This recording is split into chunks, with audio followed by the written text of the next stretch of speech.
കാന്താര ഷെട്ടിയുടെ സംവിധാനത്തിൽ അദ്ദേഹം മുഖ്യ വേഷത്തിൽ അഭിനയിച്ചുകൊണ്ട് രണ്ടാം ഊഴം വരുന്നു. ഒരു ഗ്ലോബ് വേൾഡ് സിനിമയായിട്ട് വരുന്നത്. പക്ഷേ അതിലെ മുഖ്യ കഥാപാത്രം ഭീമനായി അഭിനയിക്കുന്നത് കമലഹാസനാണ്.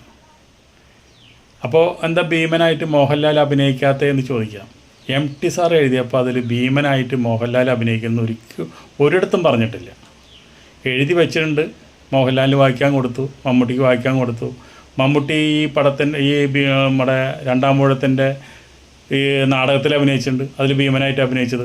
പക്ഷേ ഇപ്രാവശ്യം മമ്മൂട്ടിയും മോഹൻലാലും പടത്തിലുണ്ട്, പക്ഷേ ഭീമൻ കമലഹാസനാണ്. മമ്മൂട്ടി അഭിനയിക്കുന്നുണ്ട് നല്ലൊരു കഥാപാത്രം ദ്രോണാചാര്യൻ, അതുപോലെ തന്നെ മോഹൻലാൽ അഭിനയിക്കുന്നുണ്ട് നല്ലൊരു കഥാപാത്രം ദുര്യോധനനായിട്ട്. അപ്പോൾ ഇതൊക്കെയാണ് കഥാപാത്രങ്ങളുടെ നിലവാരം. ശരിക്കും പറഞ്ഞാൽ 1000 കോടി രൂപയുടെ ബഡ്ജറ്റാണ്. അപ്പോൾ ആ ബഡ്ജറ്റിൽ മോഹൻലാലിനോട് വേണമെങ്കിൽ ഇതിൽ പാർട്ണർഷിപ്പ് ആവാമെന്ന് പറഞ്ഞു. പക്ഷേ ലാലേട്ടൻ അതിൽ പാർട്ണർഷിപ്പ് ആയിട്ടില്ല. കാരണം എന്താ വെച്ചിട്ടുണ്ടെങ്കിൽ ഇത്രയും വലിയൊരു ബഡ്ജറ്റ് പടമാണ്, പൊട്ടിക്കഴിഞ്ഞ് കഴിഞ്ഞാൽ തറവാട് വെടുപ്പായി കിട്ടും. അതുകൊണ്ട് ലാലേട്ടൻ ഇതിൽ സമ്മതിച്ചിട്ടില്ല. അപ്പോൾ അഭിനയിക്കുന്നുണ്ട്. MT സാറിൻ്റെ പടത്തിൽ മോഹൻലാലും മമ്മൂട്ടിയും ഇല്ലാണ്ട് ഒരു തിരക്കഥ ഇല്ലല്ലോ.